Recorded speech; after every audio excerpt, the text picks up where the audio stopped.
अस्सलामुअलैकुम नाजरीन, मैं हूँ शिराज अहमद शराजी और आप देख रहे हैं अपना यूट्यूब चैनल। नाजरीन, बात करेंगे आज पाकिस्तान डेमोक्रेटिक मूवमेंट के हुकूमत खिलाफ तहारीक पे। 3-4 महीने हो गए हम देख रहे हैं कि अपोजिशन जमातों की नाटक जो है वो चल रही है। नाटक का आगाज़ इस्लामाबाद से हो गया, फिर हमने देखा गुजरांवाला चले गए, फिर हमने देखा कि कराची चले गए, लाहौर चले गए, लेकिन हुकूमत का कुछ भी ना कर सके, हुकूमत को कोई टफ टाइम ना दे सके। गुजरांवाला जलसे का हमने रिजल्ट देखा, कुछ भी नहीं निकला। पेशावर जलसे का हमने देखा, कुछ भी नतीजा उसका नहीं निकला। कराची जलसे का कुछ भी नतीजा नहीं निकला। जब पाकिस्तान डेमोक्रेटिक मूवमेंट के ज़ेर एहतमाम लाहौर मीनार पाकिस्तान के मुकाम पर जलसा होने जा रहा था, तो उससे पहले बड़े बड़े दावे किए गए, बड़े बड़े वादे किए गए, बड़े बड़े बयानात किए गए। आर होगा, ये होगा, वो होगा, या आर होगा या पार होगा, कुछ भी नहीं हुआ। जो पाकिस्तान डेमोक्रेटिक मूवमेंट की कश्ती थी वो समंदर के दरमियान ही रह गई, ना आर गई ना पार गई। मरियम नवाज के बयानात खोखले, मौलाना फजलुर रहमान के दावे खोखले, बिलावल भुट्टो के बयानात खोखले, कुछ भी नहीं हुआ। हत्ता के वहाँ पर महमूद खान अचरज़ई ने लाहौर में ही खड़े होकर लाहौरियों की जो है वहाँ पर तज़हीक की, कुछ भी नहीं हुआ। न पाकिस्तान डेमोक्रेटिक मूवमेंट के इस जलसे में हुकूमत का एक बाल जो है वो बिका हुआ, ना ही हुकूमत को कोई टफ टाइम दे सके, सिर्फ और सिर्फ अपना खर्चा ही कर सके। लागू के हिसाब से जो है वो अपना खर्चा कर लिया उन्होंने। वहाँ पर हुकूमत के खिलाफ जो है बातें भी की गई। हमारी जो पाक फ़ौज है, फ़ौज पाकिस्तान है, उसके खिलाफ जो है बात देखी गई, लेकिन हुकूमत का कुछ भी नहीं हुआ। उसके बाद जो है बात की गई कि हम लॉन्ग मार्च के बाद जाएंगे इस्तूफों की तरफ, लेकिन उसमें भी हम देख रहे हैं कि जो पाकिस्तान पीपल्स पार्टी है उसमें इख्तलाफात जो है वो सामने आ रहे हैं। साथ साथ मुस्लिम लीग के जो कुछ अरकान है वो भी अब इस्तीफे जो है वो नहीं दे रहे।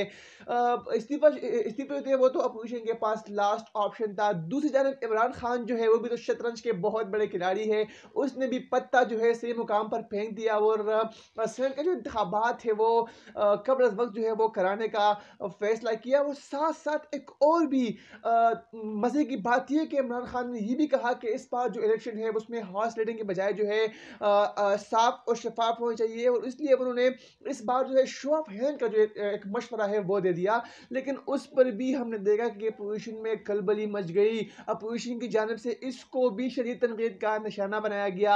लाहौर जलसे की अगर बात की जाए, जलसे के बाद जो है जो मुकामी MPs थे, जो वहाँ के MNAs थे लाहौर के, उसकी भी शामत आ गई, उनकी भी शामत आ गई थी। मरियम नवाज ने बुलाकर उनकी खूब क्लास ली ज़ुहराने के बहाने। वहाँ उनको भी कहा गया कि आप लोग जो है जलसा कामयाब ना कर सके। पूरे मुँह से लोग गए, लेकिन फिर भी जो इमरान खान ने 2011 में जलसा किया था, उस जैसा कामयाब जलसा जो है वो ना कर सके। मैंने पाकिस्तान डेमोक्रेटिक मूवमेंट की तहारीक को बड़े करीब से देखा। साथ हाँ, जब से इन तहारीक का आगाज़ हुआ है तब से मैं इनके साथ हूँ, और इनके साथ जो है आहिस्ता-आहिस्ता लगा रहा। इस्लामाबाद से लेकर मैं इस पूरी तहारीक के दरमियान जो है अपोजिशन जमातों को देखता रहा, इनको कवर करता रहा। लेकिन मेरे साथ मौजूद है नौजवान सहाफ़ी है, पाकिस्तान डेमोक्रेटिक मूवमेंट के हवाले से काफ़ी गहरी नज़र जो है वो रखते हैं। अनस साहब, अनस इदरीस साहब, बहुत-बहुत शुक्रिया अपनी कीमती वक़्त देने के लिए। मुझे ये बताएँ कि पाकिस्तान डेमोक्रेटिक मूवमेंट का शॉर्ट फॉर्म में मुझे बताएँ, शॉर्ट अल्फ़ाज़ में, कि मुस्तक़बिल क्या होगा इनका? बहुत शुक्रिया शिराज अहमद शिराजी साहब। पाकिस्तान डेमोक्रेटिक मूवमेंट की जहाँ तक बात है तो इनका आगाज़ तो एक हुकूमत मुखालिफ बयानी के बुनियाद पे हुआ। इनका बयानिया ये था कि हम इस बार इकट्ठे मिलकर हुकूमत को लाने वाले और हुकूमत दोनों को एक साथ चलता करेंगे। लेकिन हमने बात आते हुए बहुत सी इनके बयानिए में इनने ख़ुद बहुत सी बेज़ाब्तियाँ की हैं अपने बयानी के साथ।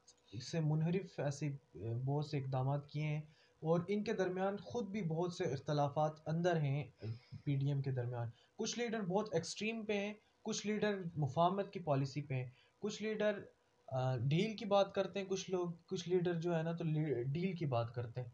उस हवाले से आप शरीफ ख़ानदान जो इसको लीड कर रहा है PDM को इस वक्त, वो अब मुख्तलिफ दड़ों में तकसीम है। आप देखें मियाँ शहबाज शरीफ जो हैं वो शुरू से इस बात के हक में थे कि ये डील हो जानी चाहिए, हमें मामलात को थोड़े आराम के साथ बैठ के जो है ना तय करने चाहिए। जबकि जो मियाँ नवाज शरीफ हैं वो एक, आपको पता है उनकी जो तकारीर हैं PDM के जलसों में, वो किस तरह लैश आउट करते रहे हुकूमत को, और कौमी सलामती के अदारों को, दीगर अदारों को, फ़ौज को और इस्टेब्लिशमेंट को वो बहुत ज़्यादा यानी उनके ख़िलाफ़ उनका एक मौक़िफ़ सामने आया है, बहुत एक एक्सट्रीम मौक़िफ़ सामने आया है।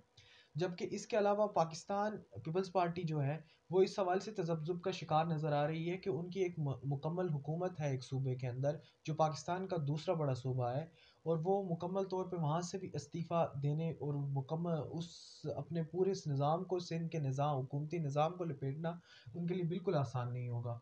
और अब देखें, इससे पहले भी जब पीटीआई अपोज़िशन में थी, उस दौरान पीटीआई ने भी पीटीआई ने भी कौमी असम्बली और मुख्तलिफ असम्बलियों से मुस्ताफ़ी होने की बात की थी। लेकिन पीटीआई के अंदर भी तब जो है ना, तो बहुत से लोगों ने इस बात से इख्तलाफ किया था इमरान खान की कि हम पीटीआई दो दलों में तकसीम हो गई थी। इस बार भी हम देख रहे हैं जी, जी, कि जो बिल्कुल। अपोजिशन की दो बड़ी जमातें हैं, पाकिस्तान पीपल्स पार्टी, पाकिस्तान मुस्लिम लीग नून, उन दोनों बड़ी जमातों में भी जो दरारें हैं वो पड़ गई है। जो उनके अरकान कौमी असम्बली है वो भी दो धड़ों में तकसीम हो गए हैं। कुछ और जो है वो इस्तीफों के हक में है, वो कुछ नहीं है। जी, जी, बिल्कुल। और कुछ ऐसी खबरें भी आ रही हैं कि कुछ मुस्लिम लीग नून के पंजाब से ख़ास तौर पर जो बहुत से एमपीएज़ और एमएनएज़ मुकम्मल तौर पे वो बिल्कुल आउट द रिकॉर्ड, मीडिया के रिकॉर्ड से अलग होकर वो खुफिया तौर पे चीफ मिनिस्टर बुज़दार जो हैं उनके साथ हम्म। और शेख रशीद साहब के साथ भी उनकी मीटिंग हुई है। मुख्तलिफ जो एमपीएज़ हैं, एक जो धड़ा अलग से है, आप देखें कि वो तो मुकम्मल तौर पे इस बयानिए से इख्तिलाफ रख रहे हैं। और पिछले दिनों आप देखें कि एक पीएमएल-एन की एक धड़े ने प्रेस कॉन्फ्रेंस की थी। उनने ये कहा था शहबाज शरीफ अपनी अलग से पीएमएल पाकिस्तान पी मुस्लिम मशीन। लीग यानी शहबाज के नाम से बना लें तो हम उनका साथ देंगे। और वो अपना जो बयानिया, अपना जो एक तर्ज फ़िक्र है उनका इस हवाले से, इस मामलात को सुलझाने के हवाले से, वो उस तरह चलें ताकि वो बातचीत के ज़रिए से दोबारा हुकूमती जो सेटअप है उसमें अपनी एडजस्टमेंट करवा सकें। अच्छा अनस, क्या समझते हैं आप, अगर डेडलाइन जो दिया है पाकिस्तान डेमोक्रेटिक मूवमेंट ने हुकूमत को कि 30 जनवरी तक आप इस्तीफे दें, 30 जनवरी तक आप घर चले जाए, अगर 30 जनवरी तक जो है आप घर नहीं चले गए तो हम इस्लामाबाद की जानिब लॉन्ग मार्च करेंगे। और मौलाना फजल रहमान ने तो दो टोक अल्फाज में कहा है कि हम अगर इस्लामाबाद आएंगे तो हमारा जो लॉन्ग मार्च होगा उसका जो मुकाम है वो सिर्फ और सिर्फ जो है डी चौक होगा, हम किसी और जगह पर जो है अपना लॉन्ग मार्च नहीं करेंगे। तो आप क्या समझते हैं कि जो इमरान खान ने एक पत्था फेंका है सेनेट इंतखाबात कब्ल अज़ वक्त कराने का, इसका मौलाना फजल रहमान ने पीडीएम के लॉन्ग मार्च से कितना लिंक है? बहुत लिंक है। मैं तो समझता हूँ कि ये हुकूमत की एक नाकाम पॉलिसी थी कि उनने एक सेनेट के इंतखाबात 1 माह पहले करवाने का ऐलान किया है। इससे उनकी एक बौखलाहट ज़ाहिर होती है किसी न किसी हद तक, कि वो हुकूमत बौखलाई हुई है। उनको शायद ये हवाले से, जिस तरह मौलाना फजल रहमान ने काम फरवरी के आखिर में या मार्च के शुरू में यही कहा ना, हम लॉन्ग मार्च करेंगे। तो उसके नतीजे में हुकूमत ने फरवरी में ही जो मार्च में होने थे इलेक्शन सेनेट के, वो पीछे 1 माह पीछे करके उनने फरवरी में करवाने का ऐलान किया है। इसके नतीजे में एक उनके अंदर से बौखलाहट की ज़रूर बू आती है कि हुकूमत भी किसी हद तक परेशान ज़रूर है। वो दरअसल इस बात से नहीं परेशान हुकूमत, मेरे ख़्याल से, कि वो पीडीएम से कि का उनको कोई खौफ है। इस वक़्त अवाम जो है हुकूमत की बहुत सी पॉलिसीज़ की वज़ह से बहुत हुकूमत से तंग हैं। और हुकूमत को जो है ना, बहुत से लोग ऐसे हैं जो हुकूमत के साथ थे, जिनने वोट किया है पीटीआई के लिए, वो भी अब कह रहे हैं कि इस हुकूमत को वापस जाना चाहिए, क्योंकि बहुत ज़्यादा महंगाई हो चुकी है, बेरोज़गारी अपनी हद को पहुँच चुकी है और बहुत से मामलात हैं। मैं तो ये समझता हूँ, अगर अपोजिशन इसी वक्त का इंतज़ार कर रही थी कि जब, लेकिन अपोजिशन उस तरह का अपना बेशक शो ऑफ पावर नहीं कर सकी, लेकिन लोग अब निकलना चाह रहे हैं। लोग, अगर अपोजिशन ना निकलती, लोग खुद ही निकल आते। जो हुकूमत की पॉलिसीज़ के नतीजे में जो सिचुएशन पैदा हुई है पाकिस्तान में, इकॉनमी के लिहाज से और दीगर महाज़ों पे जो और इसके अलावा एक और जो बहुत अहम इस दौरान पेशरफ्त हुई है, डेवलपमेंट हुई है, वो ये है कि शेख रशीद, बहुत सी वज़ारतें तब्दील हुई हैं और शेख रशीद अहमद ख़ान जो एक हार्ड लाइनर हैं अपोजिशन को लेकर, वो उनको वज़ारत दाखिला दे देना, एक ये मेरे ख़्याल से ये मतलब अपोजिशन को थोड़ा सा थ्रेट करने के मुतरादिफ था कि, और उनको मेरे ख़्याल से इमरान खान साहब ने मुकम्मल तौर पे इस बात की डील दे दी कि आप या फिर मुज़ाकरात करें उनके साथ, क्योंकि वो जो पहले ब्रिगेडियर एजाज शाह थे, वो मेरे ख़्याल से मुकम्मल तौर पे एक हार्ड लाइन अप्रोच रखना चाह रही थी। और अब जो शेख रशीद आए हैं, इनको दो किस्म के ऑप्शंस हुकूमत ने, इमरान खान साहब ने दो किस्म के ऑप्शंस दे के वजारत दाखिला दी है कि या आप उनके साथ मुज़ाकरात करेंगे, मुज़ाकरात नहीं करते तो एक बहुत एक्सट्रीम तरीके से उनके साथ पेश हैं। अर्ज क्या समझते हैं आप? हमने देखा कि इमरान खान ने 126 डेज का डी चौक में धरना दिया, नौजवान उनके साथ थे, बड़ी तादाद में नौजवान वहां पर आते थे। उन नौजवानों में एक पोटेंशियल होता है, एक जज्बा जो है वो होता है, वो सब कुछ बर्दाश्त कर सकते हैं। फिर आज़ादी मार्च हुआ, वो खुद मैंने कवर किया केटू टीवी के लिए। वहां पर मौलाना फजल रहमान ने जो है तकरीबन 12-13 दिन यहाँ पर धरना दिया। उसमें हम देखा जितने भी लोग थे वो सारे ज़ईफ़ुल उम्र शख्सियात थे। तो जब फरवरी में पाकिस्तान डेमोक्रेटिक मूवमेंट के जो कारकुनान है वो निकलेंगे, जाहिर बात है मुस्लिम लीग नून और पीपल्स पार्टी जो है वो हमेशा की तरह पीछे हटेंगे, मौलाना फजल रहमान को भी जो है वो इस्तेमाल करेंगे। होता हमेशा से ही होता आ रहा है। मौलाना फजल रहमान के जो कारकुनान है वो ही अगर आते हैं मार्च के लिए तो वही आएंगे। तो क्या समझते हैं कि इस्लामाबाद की जो सर्द मौसम है, जो सर्दी है, यहाँ पर खूनगी में भी इजाफा हो गया है और मौसम जो है वो इंतहाई सर्द हो गया है, तो क्या वो इतनी ज़्यादा सर्दी में यहाँ पर टिक सकेंगे, यहाँ पर धरना या लॉन्ग मार्च जो है वो दे सकेंगे? मेरे ख्याल से हुकूमत को अगर अपोजिशन ने चलता करना था ना, तो उसका बेहतरीन टाइम जब मौलाना फजल रहमान ने यहाँ पे धरना दिया था कश्मीर हाईवे में, जो अब श्रीनगर हाईवे के नाम से वे तब्दील हो चुकी है, वहाँ पे जब धरना दिया था, वो भी एक बेहतरीन टाइम था कि जब तमाम अपोजिशन मिल के हुकूमत को चलता कर सकती थी। तब जो मुस्लिम लीग नून का रवैया रहा और पीपल्स पार्टी का रवैया रहा, वो एक मुकम्मल तौर सबके सामने आया है कि उन्हें मौलाना फजल रहमान की एक किस्म के उनकी पीठ पे छुरा घोंपा। इतना बड़ी तादाद में लोगों को लाना इस्लामाबाद में, ये वो आसान काम नहीं होता। क्यों, मैं समझता हूँ कि उनका जो धरना था वो इमरान खान के 2014 13-14 का जो धरना था उससे कई गुना बड़ा था। लेकिन उसके बावजूद अगर अपोजिशन उस वक्त, अगर हुकूमत को चलता करना था अपोजिशन ने, तो वो एक बेहतरीन टाइम था। लेकिन तब अपोजिशन का मुकम्मल तौर पे फोकस इस बात पे था, ख़ास तौर पे पीपल्स पार्टी और पीएमएलएन का इस हवाले से मौक़िफ़ ये था कि हम मामला जो केसेस हैं और जो दीगर मामलात हैं उनको एक मतलब इस्टेब्लिशमेंट के साथ मिल के और बातचीत के ज़रिए से हल करें। लेकिन अब वो उनको ये नज़र आ रहा है, उनको मुकम्मल तौर पे अब को पीटीआई का अब सेनेट के इलेक्शन करीब आ चुके हैं। पहले ये हुआ कि बहुत से ऐसे कवानीन जो इनके ख़िलाफ़ थे, पीएमएलएन के ख़िलाफ़ थे, पीपल्स पार्टी के ख़िलाफ़ थे, क्योंकि सेनेट में मेजॉरिटी अपोजिशन की थी। वो बहुत से ऐसे कवानीन जो कौमी असम्बली ने पास किए हैं, वो अपोजिशन ने रिजेक्ट कर दिए हैं। ऐसे भी हुआ है पिछले अरसे में। अब पीएमएलएन और पीपल्स पार्टी जिनके खिलाफ केसेस हैं, करप्शन के केसेस हैं, दीगर के केसेस हैं, उनको खौफ इस बात का है कि हमने पहले सेनेट में मेजॉरिटी होने के बावजूद की वजह से बहुत से ऐसे बिल जो हमारे जैसा नैब के दायरा कार में तोसी का एक बिल आया था, वो कौमी असम्बली ने पास किया था, लेकिन सेनेट ने उसको रिजेक्ट कर दिया था। अब इनको ख़तरा यह है कि इमरान खान साहब अगर सेनेट के इलेक्शन में बरतरी ले जाएंगे, जो वाज़े तौर पर दिखाई दे रहा है कि वो ले लेंगे, तो उसके नतीजे में उनके पास ये एक इख्तियार आ जाएगा कि वो किसी भी किस्म का कानून बना सकते हैं और वो उनको किसी तरह की किसी की भी सपोर्ट नहीं हासिल होगी। उसके नतीजे में ये इनको एक खौफ है कि वो हमारी सियासत भी ख़त्म कर सकते हैं और हमारी ये केसेस जो हैं ये हमारी सियासत ख़त्म कर सकते हैं। इनमें इतनी जान ज़रूर है मेरे ख्याल से।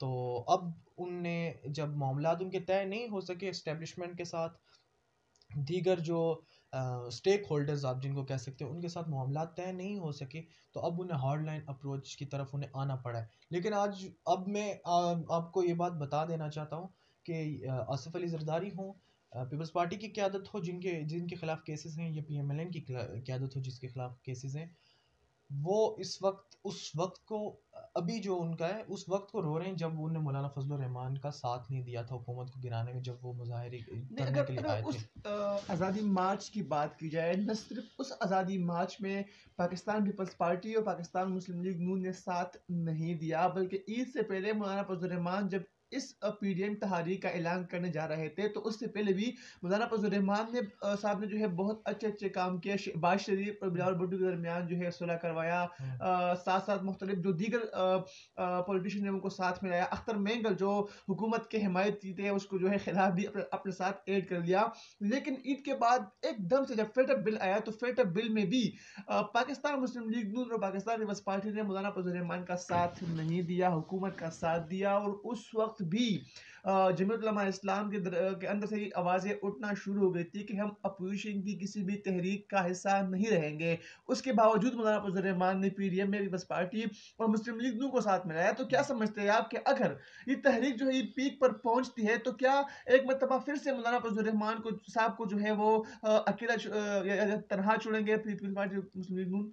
मेरे ख्याल से जो हुकूमत गिराने में सिंसियर है ना, जो मुकम्मल तौर पे इमरान खान साहब को वज़ारत उज़्मा की कुर्सी से हटा देना चाहते हैं, वो सिर्फ एक ही शख्सियत है, वो मौलाना फजल रहमान है। इसके अलावा जहाँ तक कंसर्न है पीपल्स पार्टी का और PMLN का, वो अपने केसेस का ख़ात्मा चाहते हैं।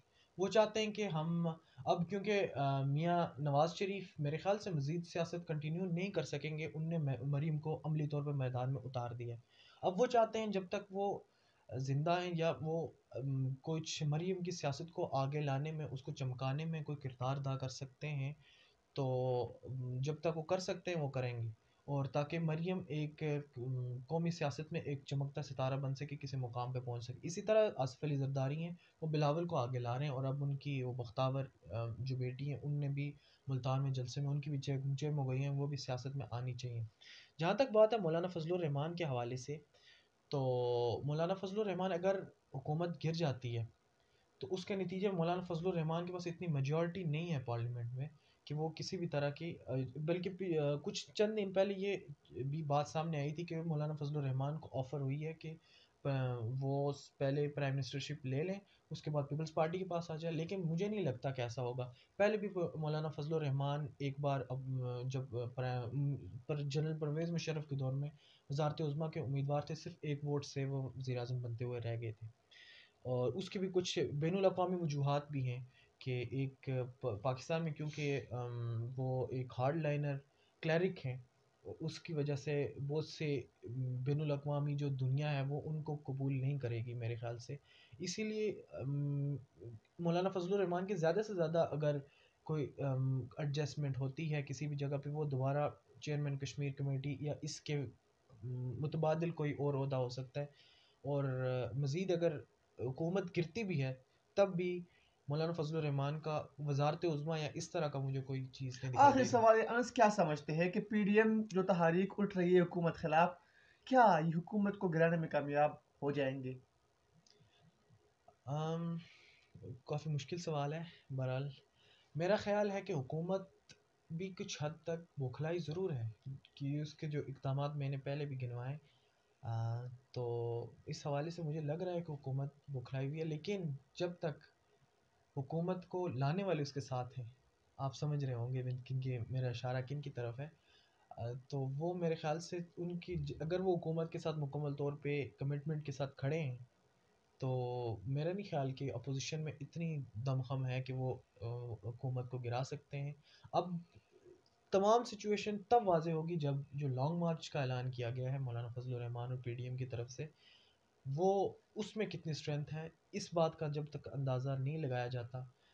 अब क्योंकि एक जो अभी रीसेंट जलसे हुए हैं, ख़ास तौर पे लाहौर का जो जलसा हुआ है, उसकी वजह से हुकूमत की सांस में सांस आई है दोबारा से, क्योंकि अपोजिशन उस तरह का पावर शो ऑफ पावर नहीं कर सकी जैसा एक्सपेक्ट कर रहे थे लोग।